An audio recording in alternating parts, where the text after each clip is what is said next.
الحمد لله رب العالمين والصلاة والسلام على سيد الأنبياء والمرسلين وعلى آله وصحبه أجمعين أما بعد أعوذ بالله من الشيطان الرجيم بسم الله الرحمن الرحيم ولا تستوي الحسنة ولا السيئة ادفع بالتي هي أحسن فإذا الذي بينك وبينه عداوة كأنه ولي حميم.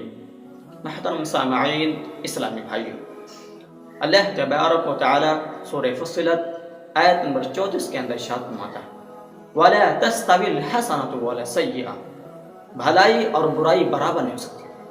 محترم سامعین، بھلائی اور برائی کبھی برابر نہیں ہو سکتے.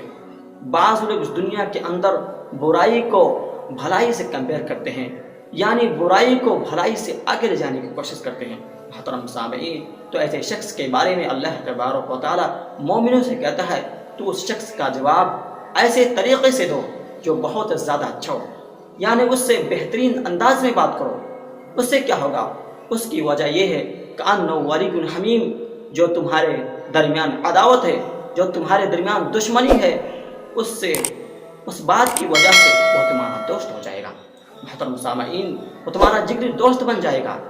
محترم سامعین، اس آیت سے پتہ چلتا ہے کہ اللہ تبارک و تعالیٰ دشمنوں کے درمیان بھی نرمی سے بات کرنے کا حکم دیتا ہے. محترم سامعین، آج ہمارے معاشرے کے اندر کیا ہو رہا ہے؟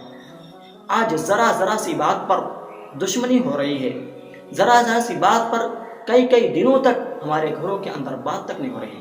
محترم سامعین، ہمیں اور آپ کو اس سے بچنا چاہیے اور اس قرآن کی تعلیمات سے ہمیں آگاہ ہو کر ہمیں اور آپ کو اس پر عمل ہونا چاہیے.